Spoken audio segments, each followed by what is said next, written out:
My name is Mel Fritchie, and I am joyfully serving, as the president of the Board of Trustees of this Unitarian Universalist Church of Spartanburg for approximately 115 more minutes.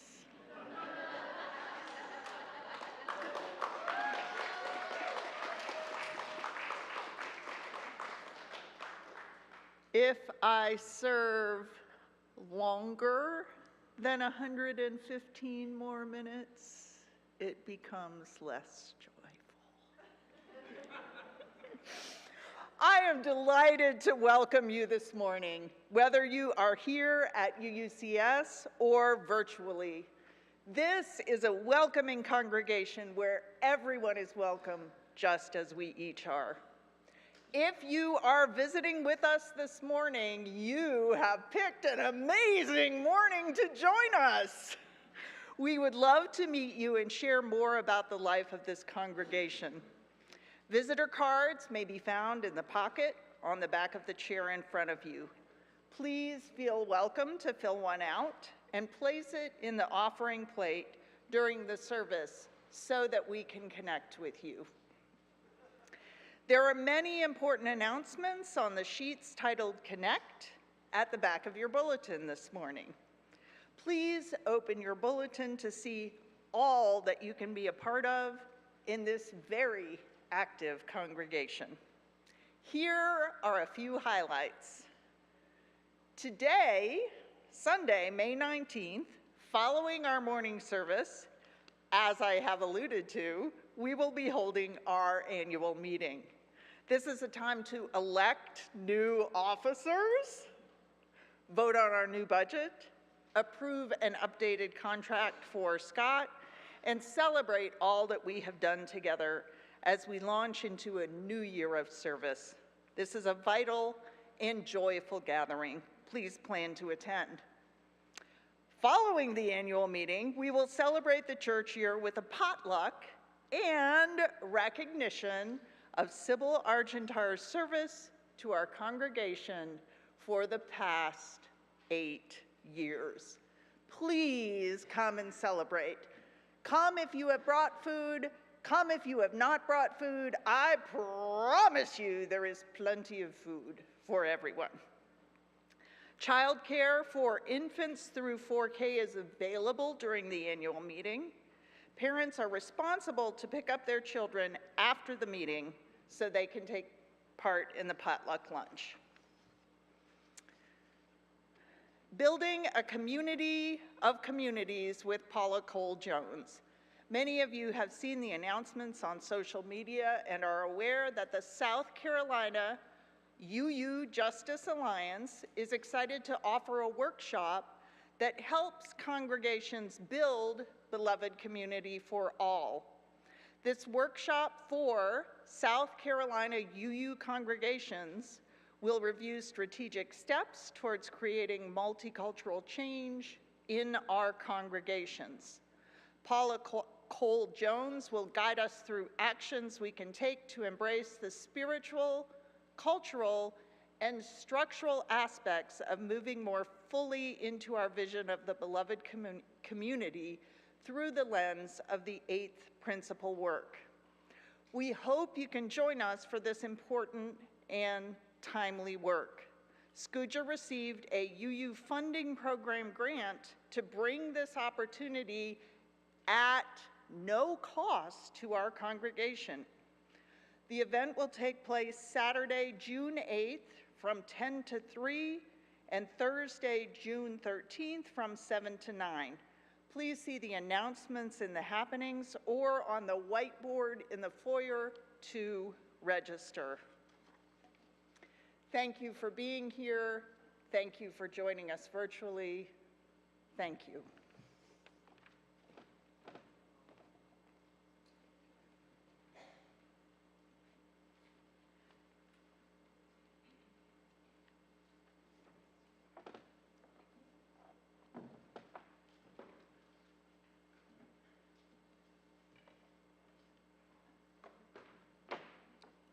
Good morning, all. I'm Mary Underwood. I'm your worship associate this morning. To light the chalice this morning, we are going to read 442 in the You Decide, gray or silver hymnal. If you will join me in the italicized version.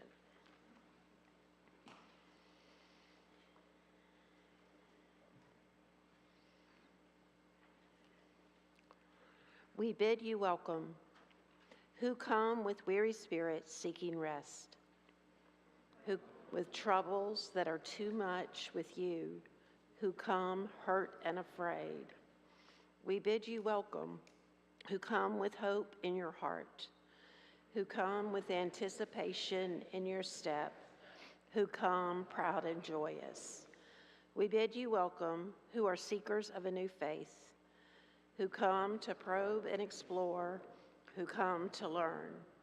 We bid you welcome, who enter this hall as a homecoming, who have found here room for your spirit, who find in this people a family. Whoever you are, whatever you are, wherever you are on your journey, we bid you welcome.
And now, what a lovely day as we get to celebrate two of our treasured rituals in one sweep.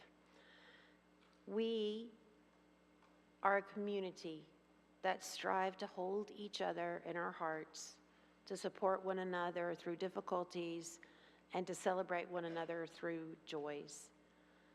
We're also a community that loves and celebrates the natural and beautiful world and want to share that light, that color, that joy with others. So as you come forward to do the rippling bowl, to share with the bowl symbolically your worries, your joys, anything that you want to impart to be shared by the community, we welcome you to do so symbolically with our rippling bowl, or to just know in your heart that we hold you. And while you're here, please feel free to fill our beautiful vases with the flowers that you brought for our flower communion. The rippling bowl is once a week, but the flower communion is once a year. So it's a very special day. So please help decorate our beautiful sanctuary by bringing the nature we care so deeply for into this room.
So beautiful.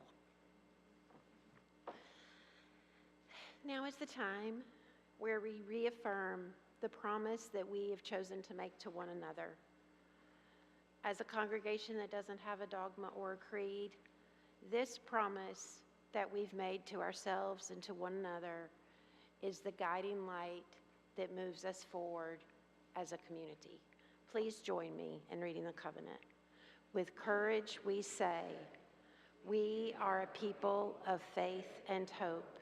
Together we covenant to strive to become our better selves, to honor both the critical mind and the generous heart, to prove that diversity need not mean divisiveness, and to respond to systems of violence and oppression with the power of a love beyond belief.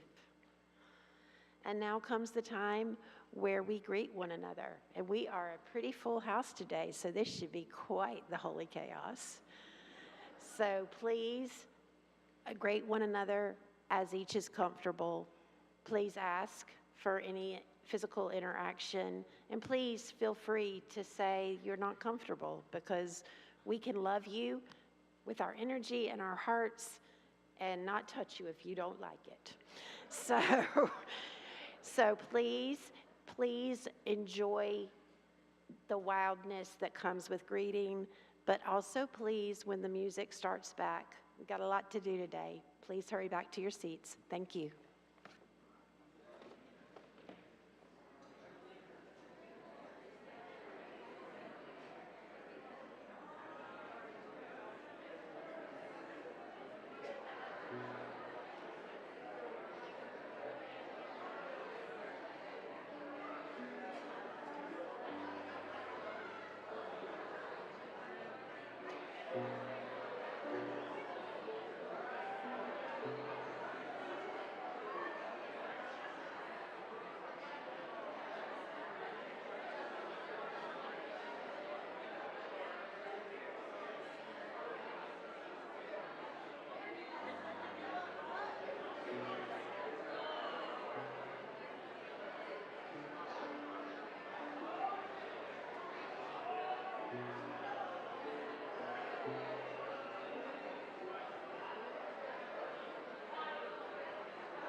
And now is the time where we share our material gifts with this community.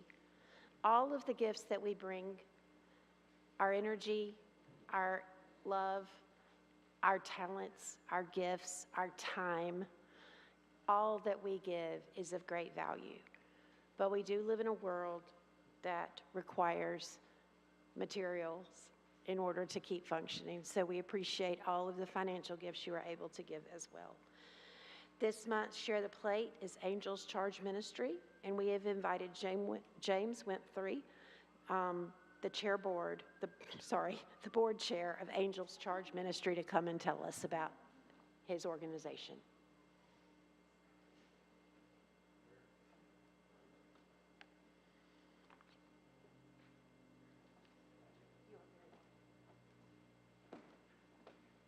Thank you so much for the opportunity to be here today. I know some of you were probably here last week. Teresa Bowles, one of our other board members, was here and told you a little bit about Angels Charge. So I want to kind of put a bow around that and tell you a little bit more about what we're doing and what the help that we need from this community. Angels Charge is an organization that provides transitional housing for women coming out of incarceration. Our goal is to get these women back on their feet, to get them established in the community, and most of all, give them hope for a new life, because we believe in second chances. The mission is basically that. We want to reduce recidivism, which is the big word of going back to prison, basically. We've been very successful in our program over the years. The organization was founded in 2014 by Nanny Jeffries. And since that time, we've served over 250 women, which has really a very interesting fact is that you put a multiplier on that of about 25, and the effect it has on the community and the other people in that person's family, or their friends, or their grandparents or their parents. Those people are affected tremendously by a person coming out of prison that has been rehabilitated and is able to get back into society. So we're proud of that record. Currently, we have 2 houses. One is located on Alexander Avenue, just right down Union Street, and one is in the Woodland Heights area on Mohawk Drive. We have 11 residents in our program, and with that comes the responsibility of providing a lot of services. We have 2 caseworkers that work with these women daily, in addition to Nanny Jeffries and our program manager. So they're very busy tending to daily things that need to be done to help these women get back on their feet. Because when they come out of jail, they have nothing. Basically, they have the clothes on their back, that's it. So we provide clothing, we provide food when they first get established, we help them get jobs, we help them with all the services, the consulting services that they need, AA, NA, whatever it may be, we're going to help them get back on their feet. Our goal is to grow. We are growing. There's a huge need for the services that we provide in this community. And I will also say that this is a Spartanburg program. We don't rely on services, on people outside of this community. We're very locally based. We call it Spartanburg County, but really it's really focused on Spartanburg, the city of Spartanburg, because we take the women coming out of the detention center primarily versus the prison system. We do take women out of the prison system, but our program is focused on the detention center, which is very underserved. There's very few places for women to come out of that environment into a transitional housing ministry. We have growth plans. There's a huge need. We have 2 more houses that are about to be under construction. We're working with the state of South Carolina and the city of Houston, who have provided us funding for 2 more houses. With that, we will serve an additional 10 women. So you can imagine, as Mary said earlier, money is unfortunately a part of this equation, because we have to operate, we'll add more caseworkers, we have to provide more food, more transportation, et cetera, et cetera. So when we double the size of our program by 2025, there'll be huge needs. So we're appealing to the community, the local community, the church-based community, the foundations have been very supportive in the past, but we need to continue this if we're going to fulfill our mission of serving these women coming out of prison. So thank you for the opportunity to be here. We appreciate us being on your radar for this offering, and if you have any questions afterwards, I'll be happy to answer them. Thank you. Hope I did it in 2 minutes. I don't know.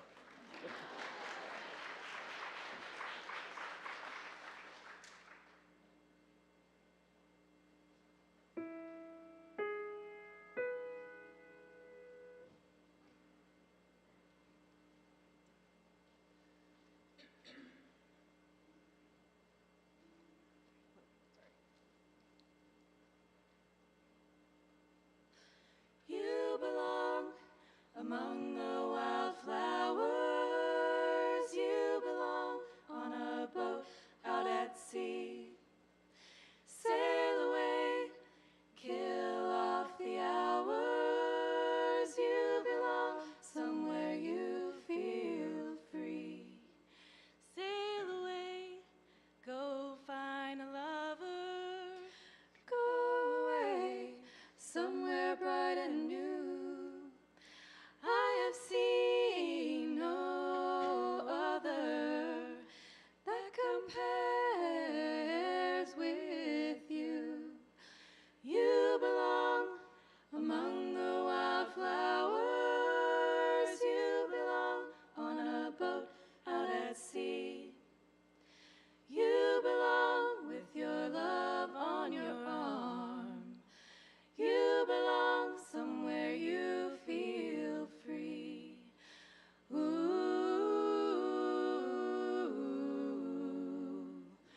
ooh,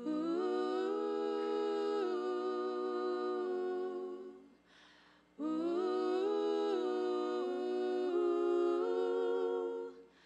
ooh.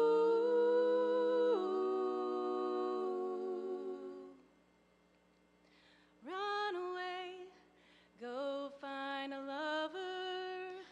Run away, let your heart be your guide. You deserve the deepest of cover. Below you belong in that home by and by. You belong among the wildflowers. You belong somewhere close to me, far away from your trouble and worry. You belong somewhere you feel free. You belong among the wildflowers. You belong somewhere close to me, far away from your trouble and worry. You belong somewhere you feel free. You belong somewhere you feel free.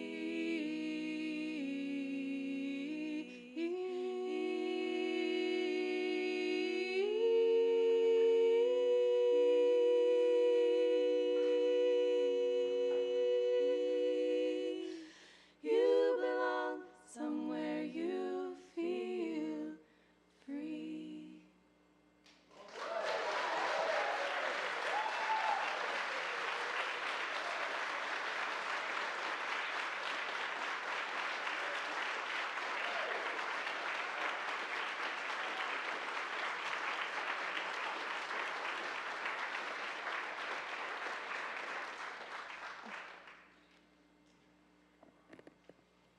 Good morning.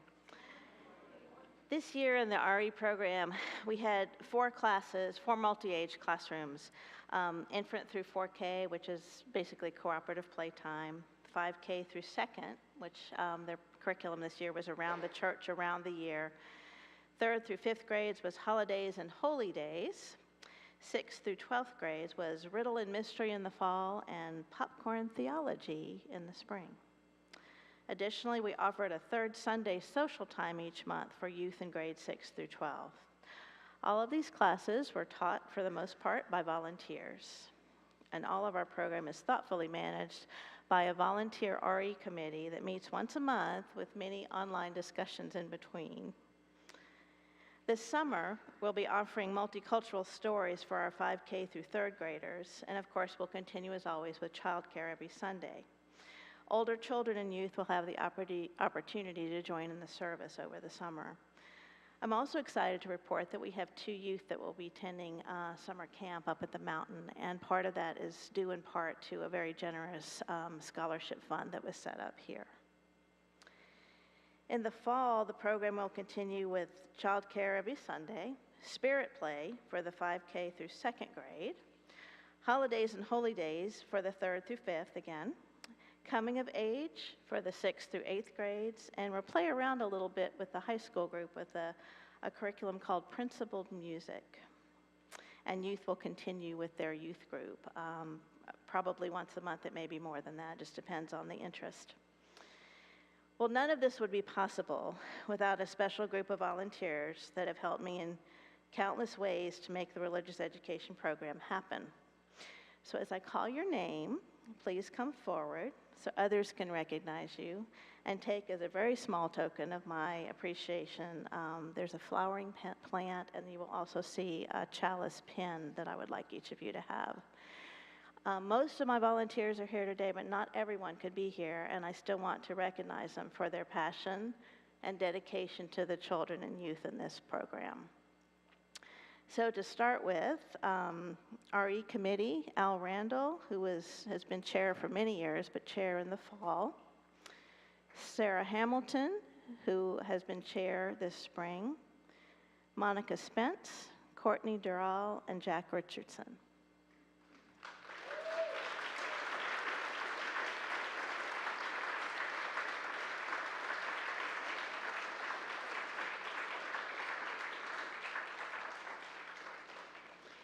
And you're going to hear some of those names again, because some of these people also did double duty serving in the classroom.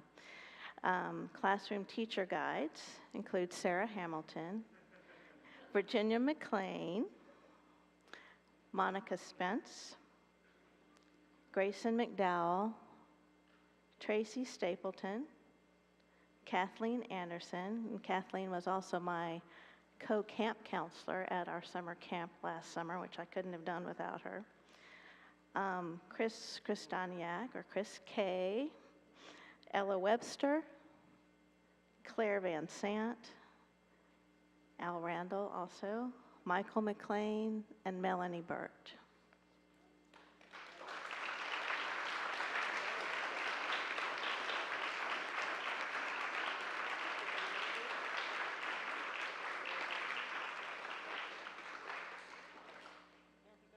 You may go sit down. You may be seated.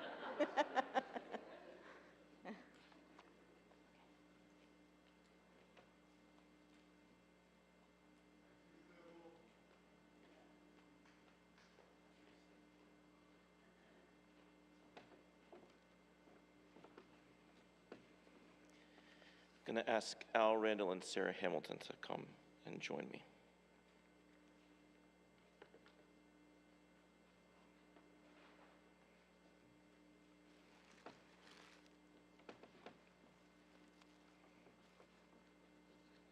And Sybil to come and stand here with us.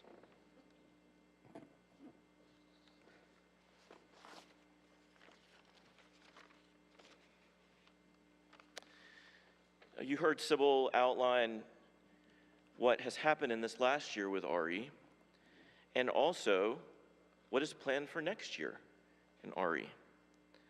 With all of her humility and understated virtue, Sybil neglected to say that one part of the program will not continue into next year, and that is her.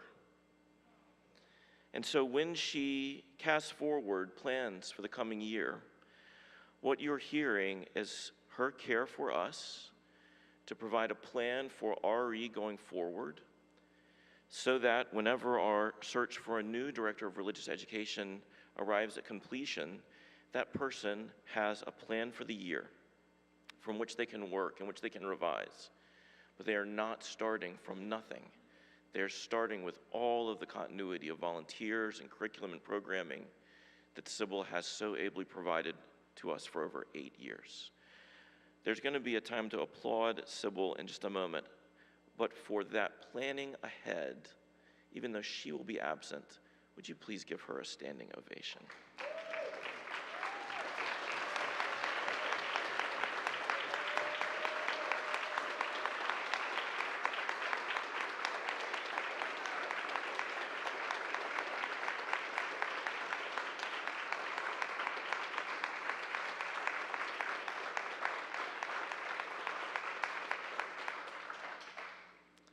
For 8 years, Sybil has served as our Director of Religious Education. For 7 years prior to that, she has served a sister UU congregation also as their Director of Religious Education with equal ability and skill. Here at UCS, she has built our RE program twice. Once before the COVID pandemic, developing a thriving RE program for our children and their families, and then a second time in the challenging and successful recovery through which she has led this program following the pandemic. In the years of the pandemic itself, RE was our program hit the very hardest. We could not gather together in person. Children were in virtual school and parents were working via virtual formats. Everyone together at home all the time. And the fatigue of those online spaces, paired with the physical distance that we had to draw between one another, seriously limited what RE could do. And yet she persisted. Sybil and the RE committee developed ways to keep reaching out to our children and their families, providing enrichment and learning opportunities, and most of all, just constantly expressing care through messages and gifts, constant communication. It is that deep care that most defines Sybil's leadership and gifts. She is profoundly organized. She is very experienced, but at heart is her heart. Sybil cares. Now, in addition to her devotion, by which I mean that Sybil drives from the Asheville area down to Spartanburg at least twice a week, and in the early days before the pandemic, 3 times a week to serve us. And in addition to her experience, Sybil has completed multiple UU Renaissance trainings, and she has brought those trainings for a regional audience, folks flying in from as far away as Colorado, to be trained here in our church so that we are a resource to the wider UU movement. In addition to her organizational abilities, planning all of the volunteer development and all of the curriculum that you've already heard her talking about, and also developing a multi-layered safety plan for RE that leads congregations in our area with protocols and trainings in order to keep our children safe. We know that children often are not safe in congregations. In addition to all of this excellence, Sybil loves our children, and she loves our children's families.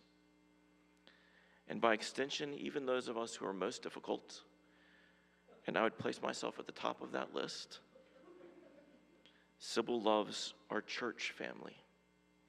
She loves us. This care that she has expressed itself in focused attention on individuals facing difficulties of all kinds. Stories that we cannot tell because they are not our stories to relate, but stories which are very much alive in this congregation this morning and in circles and circles beyond this congregation. A pastoral consciousness offered to support people in exactly the situations they find themselves living. And this care offered to people in crisis, very often and very well, is also care she offers all of us, whether we are in crisis or not. Sybil cares for us. Her decision to retire at the end of this year is a very difficult one, full of thanksgiving and also tears. And true to form, full of more than 9 months of planning so that we can continue on this strong path she has set for us, even without her steady hand at the wheel.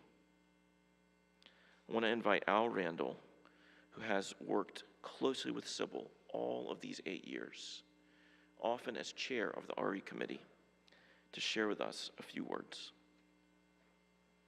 It's going to be hard to stand here and not be morose, but I'm not going to focus on the fact that Sybil will be going on to another chapter in her life, but I just want to celebrate, like, while we're here, to everything she has done for this church. You know, 2016, 8 years ago.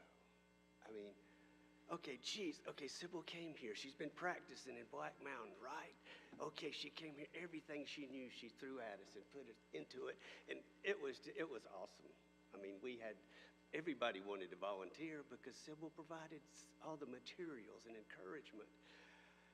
And then, 2020, February, we remember that, don't we?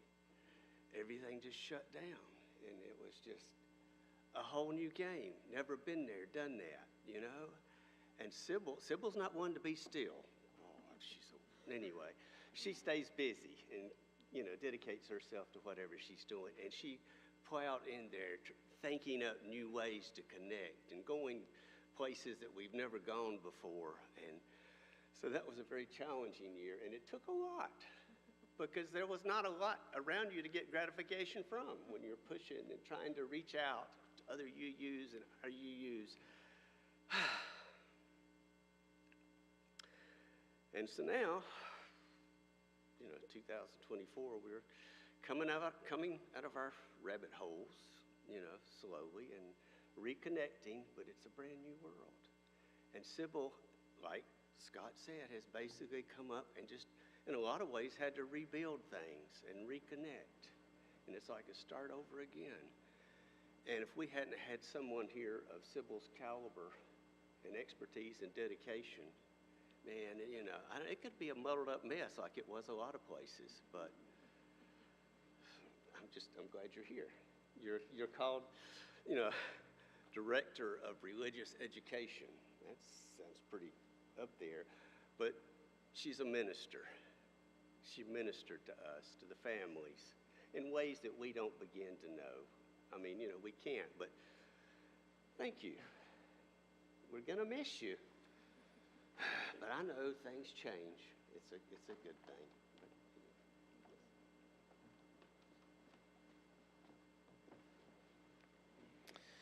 On behalf of the congregation, we would like to present 3 gifts to Sybil. And please be reminded that after the annual meeting, during our potluck, we are going to continue the celebration. So more is planned, and we ask you please to come. First, I'm going to ask Al to present Sybil with a bouquet of roses. For those of you who have been a part of our child dedication and bridging ceremonies, you know that Sybil has created a tradition here of offering roses both to our youngest children when they are dedicated and to those who are entering adulthood as they transition out of youth into the first days of their full adult lives. This bouquet is comprised of 15 roses. 8 red roses for the 8 years that Sybil has served this congregation, and 7 pink roses for the 7 years that she has served the Black Mountain congregation, to represent the fullness of her service to the UU movement. Sybil, we offer this to you for all the beauty you have given us, and with gratitude for the way you have helped us move forward in the journey of our congregation and our lives.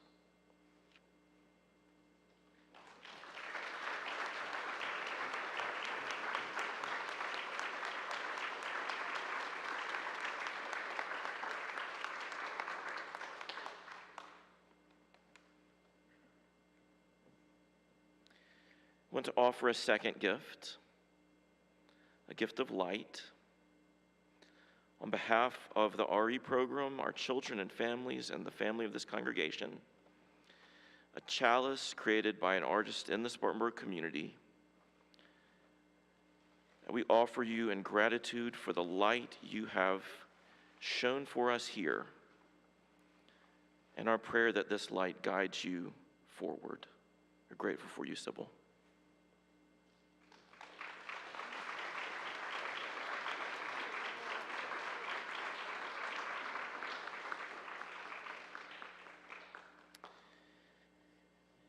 And finally, this congregation has moved together to present a final gift, a love offering that we have collected to show you the smallest sign of gratitude for all that you have done here and all that you have given. This is on behalf of everyone here. All of their hands have touched this gift.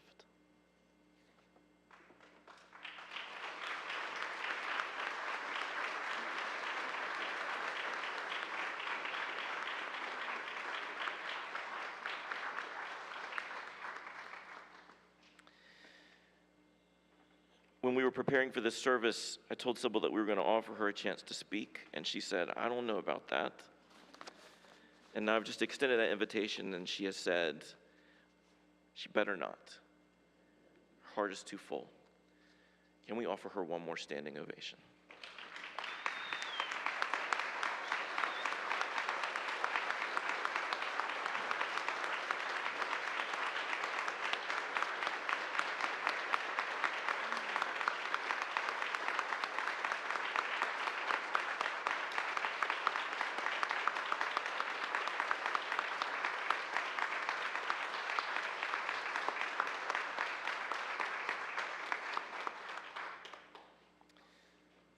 We're going to share together the meta meditation, and we have asked Sybil if she would lead us in this. If she doesn't feel that she can do it, Ann and I are going to sit next to her, and we're going to do it as a team. Please join us in the meta meditation.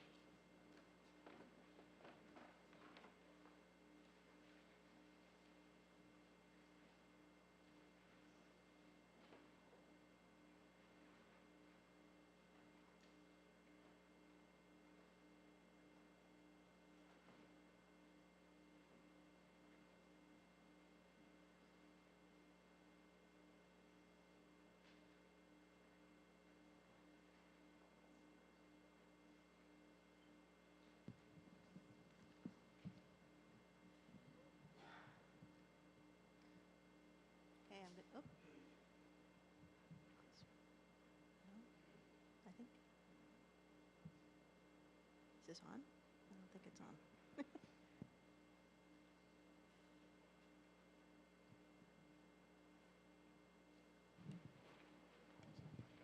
I don't think it's working, is it? Okay. Test, test. Oh, no, it is. Okay. All right. All right. I'm going to do my best at this. Loving kindness. We begin by expressing love for ourselves. Can I be at peace? May I know the joy of my own true nature. May I be healed. May I be a source of healing for all others. May I know love.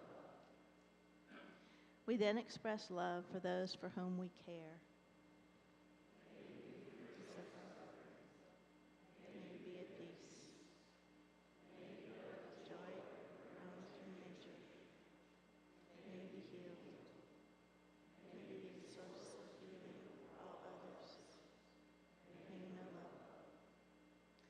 We express love for those who we find difficult in small ways and in large. May peace. May you know the joy of your own true nature. May you be healed. May you be a source of healing for all others. May you know love. And finally, we express love for all beings.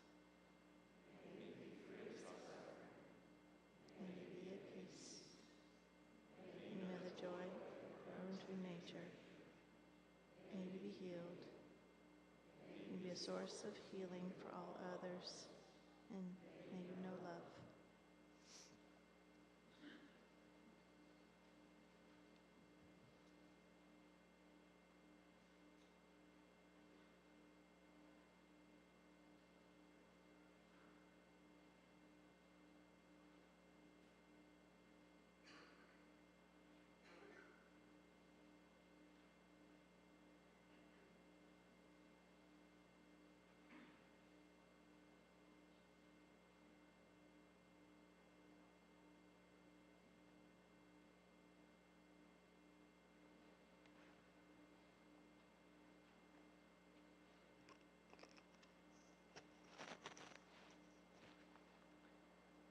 Share silence with me.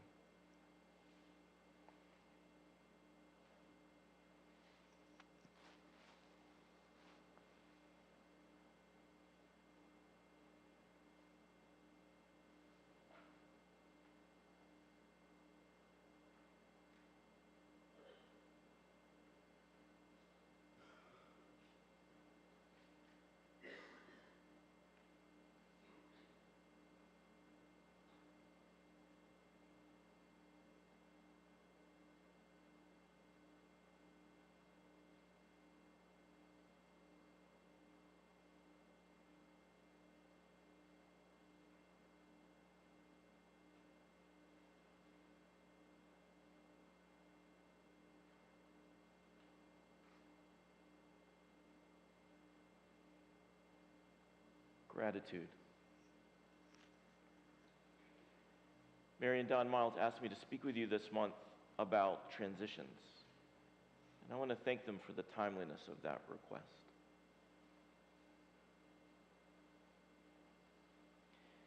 My family and I sat down to make some plans for the coming months of the summer. And one person, I'm sure it wasn't me, said something that they wanted to have happen.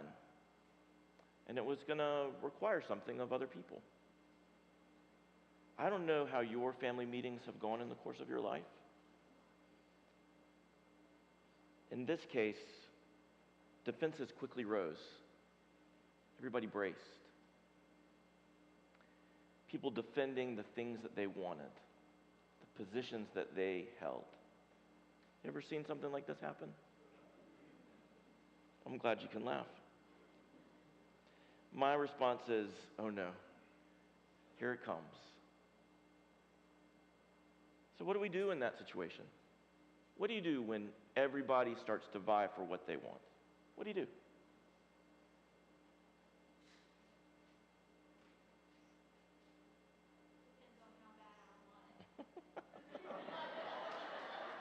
Appreciate your honesty.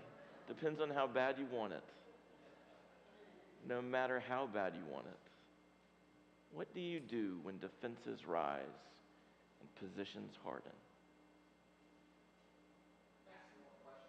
Ask questions. Try to understand somebody else's position. And I think your first response was the very best, which was to sit quietly listening, waiting for somebody else to make the first move, right? Making space, listening. And we slowed down to just listen. And what we found very quickly was we all wanted the same thing, joy, and even togetherness.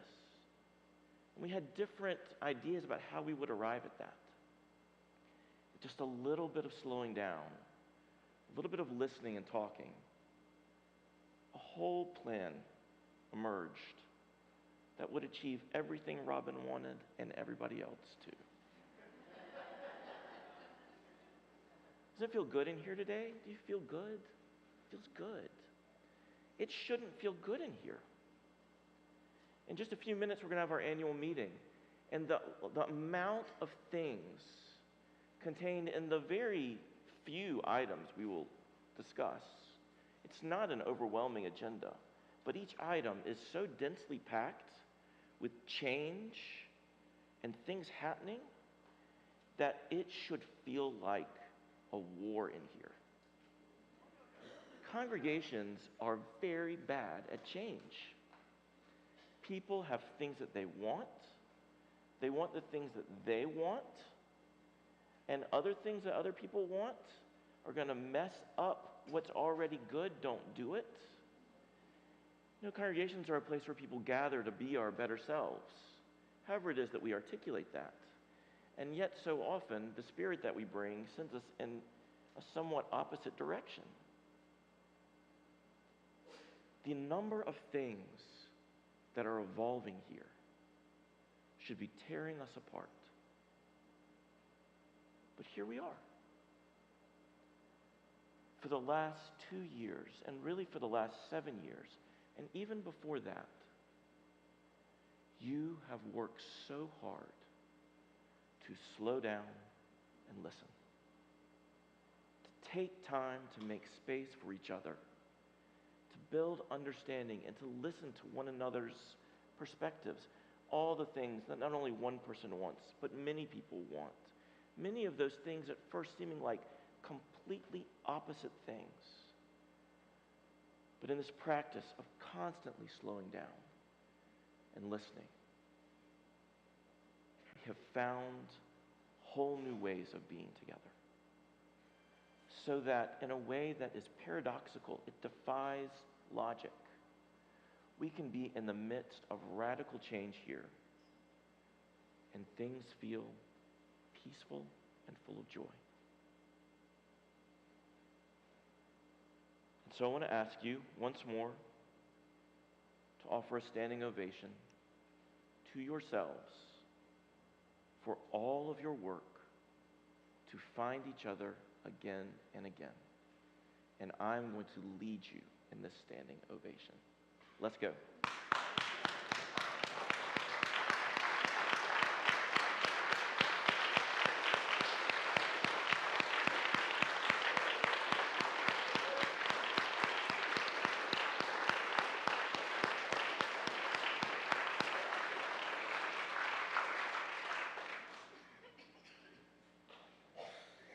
It shouldn't work.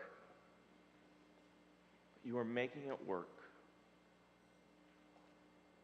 And my heart feels so grateful. You will know that over the last 7 years, in almost every one of the articles that I've written for you in Happenings in the Unison, that you have all read every single time that they're published. At the top of every report each month to our board, and each of my reports to you at our annual meeting, have always begun and ended with one word: gratitude. I'm so grateful. When we go through change, we need to have a clear eye on reality. We need to represent our view because we have wisdom and a view, and our voice matters. And we need to listen to the views of others so that we can slow down and find each other. These are good techniques, and they serve us very well. There is something deeper than all of them, something that can inform them and empower them, and that they can help create again and again and again. Gratitude. Change in our lives is inevitable, and we have the ability to embrace change, to activate it and move it. The very best spirit with which to navigate change in our lives, even when the change is difficult, is to find those things for which we are grateful, to express gratitude. I am so grateful for you, and I give thanks.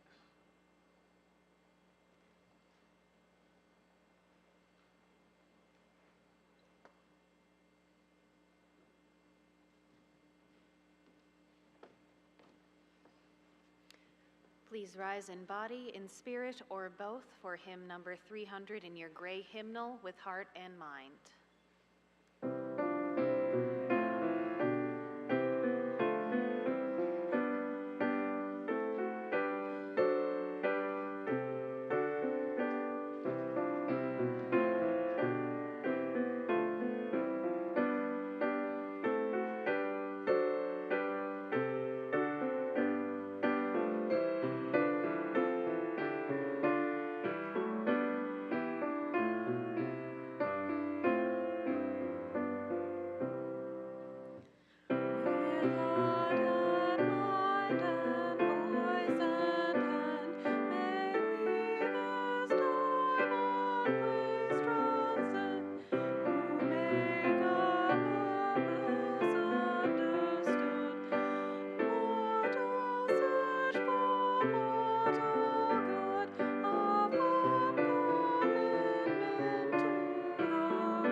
And now, the purpose statement of this congregation, UUCS, that we voted on this past January.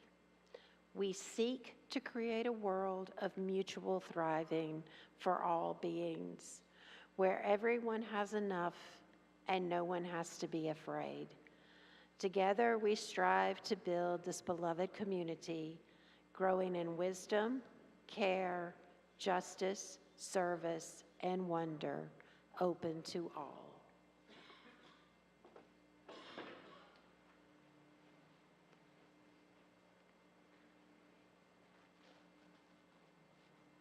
So beautiful. It is a reflection of you. Immediately after the service, we will enter into our annual meeting.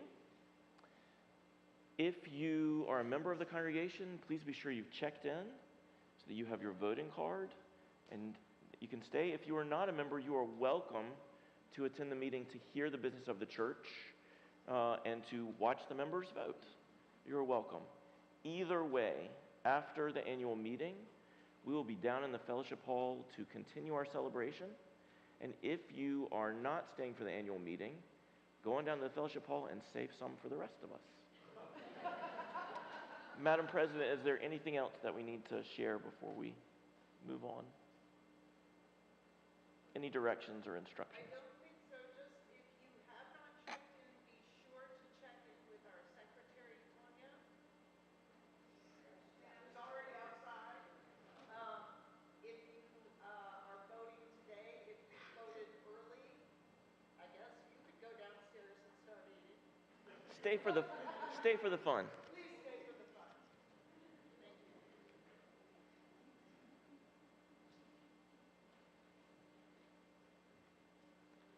Gratitude.